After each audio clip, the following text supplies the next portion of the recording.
Malam demi malam, langit Timur Tengah terus menyala. Puluhan bangunan rusak, kendaraan terbakar, dan listrik padam di beberapa area. Inilah momen di mana mitos keunggulan mutlak Israel mulai retak. Dan ini baru awalnya. Karena setelah Kiria, ancaman meluas ke wilayah lain. Dan kita akan masuk ke sana satu persatu. Oke. Wah. Target berikutnya lebih sunyi tapi jauh lebih strategis. Institut Weizmann, sebuah pusat riset elit di Rehovot.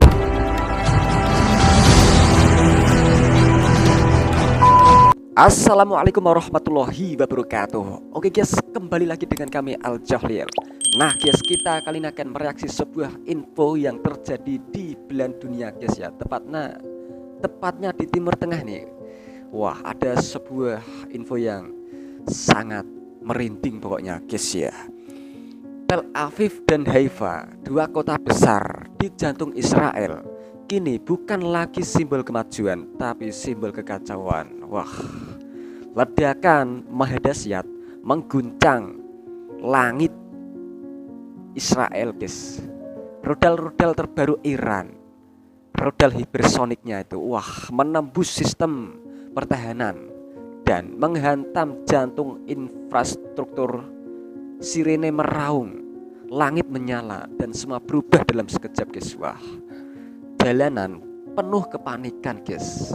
Ambulans, tentara, warga sipil semua berlarian, bukan menuju kemenangan tapi menyelamatkan nyawa guys ya. Wah, malam demi malam langit Timur Tengah terus menyala. Suara sirene meraung sepanjang Tel Aviv. Dan untuk pertama kalinya sejak perang dimulai, Israel terlihat goyah. Iran membombardir guys. Iran bukan cuma satu titik. Serangan Iran bukan sekedar simbol. Ini peringatan keras bahwa bahkan kekuatan sekelas Israel pun bisa terluka guys ya. Tapi apa sebenarnya yang terjadi setelah hujan rudal ini guys ya? Apa dampaknya terhadap sistem pertahanan Israel yang selama ini dipuja-puja? Waduh. Oke, kita kali ini akan mereaksi sebuah info. Semua warga Tel Aviv dan Haifa dievakuasi. Serangan rudal terbaru Iran. Status darurat nasional Israel guys. Oke, langsung saja kita simak infonya seperti apa, yuk. Gas klik.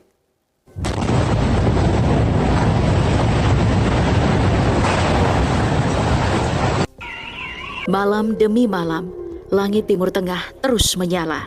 Suara sirene meraung sepanjang Tel Aviv. Dan untuk pertama kalinya sejak perang dimulai, Israel terlihat goyah. Iran membombardir bukan cuma satu titik, tapi memecah malam dengan kilatan rudal, drone kamikaze, dan hening mematikan dari ribuan kilometer jauhnya. Balasan demi balasan, tapi kali ini berbeda. Serangan Iran bukan sekadar simbol. Ini peringatan keras bahwa bahkan kekuatan sekelas Israel pun bisa terluka. Tapi apa yang sebenarnya terjadi setelah hujan rudal ini? Apa dampaknya terhadap sistem pertahanan Israel yang selama ini dipuja-puja? Di video ini, kita akan mengurai kondisi Israel setelah dibombardir Iran. Dari kehancuran yang tadi siarkan media besar hingga manuver politik yang mulai retak di dalam. Sebagai catatan, serangan ini bukan cuma soal bangunan runtuh, tapi juga soal pesan tersembunyi yang menyasar pusat-pusat rahasia yang selama ini tak pernah disentuh rudal. Iya. Gila, langsung hancur guys di kota paling pusat, paling ramai di Israel itu Tel Aviv. Hancur guys. Wih, gila. Serangan dimulai pada malam 13 Juni. Malam itu, Israel mengira sistem pertahanannya bisa menutup celah. Tapi satu rudal berhasil menembus. Sasarannya kompleks Kiria, jantung dari seluruh operasi militer Israel. Sebuah kawasan strategis yang jadi pusat kendali IDF, Kementerian Pertahanan, hingga markas intelijen. Dikelilingi oleh sistem pertahanan canggih, Iron Dome, David Sling, hingga Arrow 3. Tapi tetap saja, satu rudal berhasil sampai. Meski tak ada korban jiwa, sebagaimana yang diumumkan pemerintah, tapi kejadian ini mengguncang psikologis nasional. Jika Kiria bisa ditembus, lalu apa yang tidak? Apakah ini celah dalam sistem pertahanan mereka atau pesan Iran bahwa tak ada sudut yang benar-benar aman? Inilah momen di mana mitos keunggulan mutlak Israel mulai retak. Dan ini baru awalnya. Karena setelah Kiria, ancaman meluas ke wilayah lain. Dan kita akan masuk ke sana satu persatu. Oke. Wah. Target berikutnya lebih sunyi tapi jauh lebih strategis. Institut Weizmann, sebuah pusat riset elit di Rehovot, tempat lahirnya proyek nuklir Israel dan teknologi militer rahasia. Pada malam kedua, rudal Iran menghantam kompleks ini langsung. Tidak ada pengumuman resmi dari pemerintah. Ledakan mengguncang kampus. Beberapa gedung riset rusak parah, termasuk salah satu laboratorium utama. Asap hitam membumbung dari kawasan yang selama ini tak tersentuh. Serangan ini bukan cuma fisik, tapi simbolik. Iran sedang mengirim pesan, bahkan otak dari mesin perang Israel pun tak lagi aman.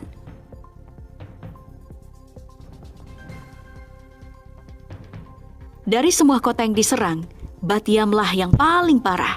Di wilayah inilah, roket yang paling viral menghantam gedung dengan sangat cepat. Tak ada sirene yang cukup cepat. Tak ada kubah besi yang mampu menyelamatkan mereka malam itu. Iron Dome gagal di Bat-Yam. Ledakan menghantam gedung apartemen, menghancurkan beberapa bangunan rumah dan puing-puing berserakan. 9 orang tewas, termasuk 3 anak-anak. Dan lebih dari itu, kepercayaan pada sistem pertahanan juga ikut runtuh dari bawah. Hancur guys, kota-kota yang awalnya megah, berdiri gedung-gedung pencakar langit. Wah, sekarang ini menjadi gedung pencakar tanah. Wah. Tak jauh dari Bat-Yam dan seolah ditutupi pada awal serangan, kota Rishon LeZion ikut jadi sasaran. Tapi bukan sekadar kerusakan. Ngeri. Kita lihat itu kerusakannya. Wah, ini bukan di Gaza guys ya, ini di kota di Israel guys ya. Rishon hancur seperti Gaza. Rudal menghantam permukiman dan kawasan industri. Gedung runtuh, jalan retak, dan kaca-kaca berterbangan. Dalam satu video warga, terlihat puing-puing bangunan berserakan, begitu juga dengan kendaraan yang rusak parah. Warga syok, tapi sekaligus menggambarkan warga Israel merasakan apa yang selama ini mereka timpahkan ke wilayah lain. Dan trauma itu kini berbalik arah.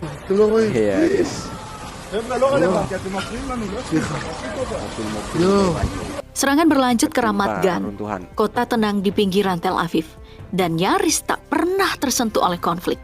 Tapi malam itu, anggapan itu runtuh. Salah satu rudal menghantam langsung blok apartemen besar di pusat kota. Ledakannya mengguncang seluruh distrik, asap hitam mengepul.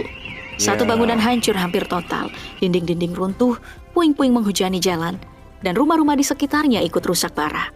Ramat Gan berubah jadi tempat tinggal menjadi zona reruntuhan. Sekaligus menjadi pesan, tidak ada zona aman lagi. Itu Tel Aviv berubah sekejap. Hari keempat serangan jadi titik balik. Bukan lagi kota-kota padat penduduk yang jadi sasaran, tapi jantung industri energi Israel, Haifa. Di tengah badai rudal yang diluncurkan Iran, satu rudal menghantam pembangkit listrik utama di Haifa. Api membumbung tinggi. Dalam waktu singkat, pasokan listrik ke sebagian wilayah utara terganggu. Tak jauh dari titik ledakan, sebuah fasilitas penyimpanan amonia dilaporkan terbakar. Lokasi yang selama ini dijaga ketat, karena jika meledak, dampaknya bisa mematikan ribuan warga. Tak lama kemudian, kilang minyak Haifa, salah satu fasilitas energi terbesar di Israel, dihentikan total karena ledakan hebat. Serangan merusak infrastruktur utama, memaksa shutdown darurat. Serangan ini menandai babak baru. Serangan yang bukan hanya menyasar rakyat, tapi sistem energi, produksi, dan daya tahan sebuah negara. Suasana mencekam di langit-langit Israel, ya. Sehari setelah Haifa luluh lantak, serangan menyasar tempat yang tak terbayangkan, Herzliya. Kota pesisir elit ini dikenal sebagai rumah bagi jaringan keamanan dan intelijen Israel, termasuk markas Mossad. Pagi itu, sebuah rudal menghantam distrik tenang di kota ini. Ledakan memicu kerusakan pada sejumlah rumah. Asap membumbung, sirene meraung. Tak ada pengakuan resmi. Tapi dari video warga, Jelas, ada sesuatu yang sangat dilindungi terkena serangan. Ini bukan Pasti sekadar itu. serangan militer. Ini pesan langsung ke jantung kekuasaan bayangan Israel. Tak ada lagi tempat untuk bersembunyi.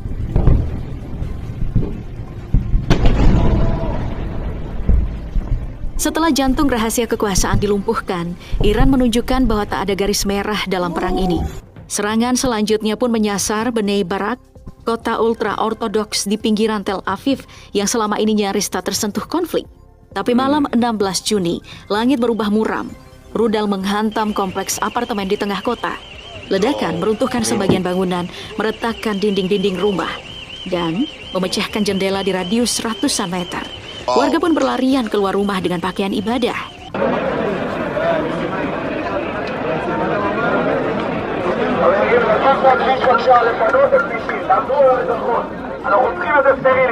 Iran juga menyasar Gusdan, wilayah metropolitan paling padat dan vital di Israel. Beberapa rudal ditembak jatuh, tapi sebagian berhasil lolos.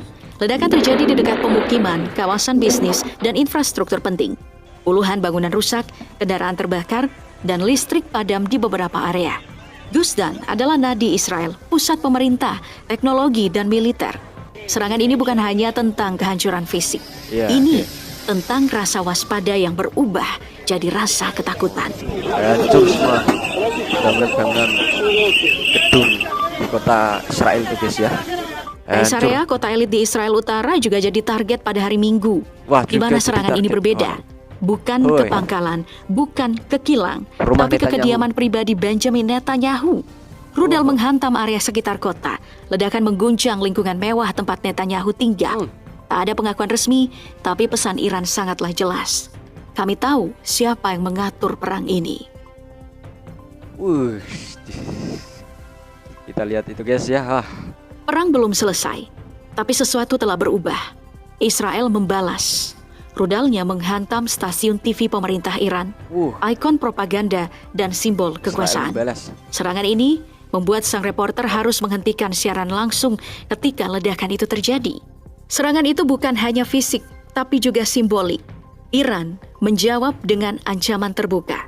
Operasi hukuman akan dimulai. Warga Israel harus segera meninggalkan negara itu.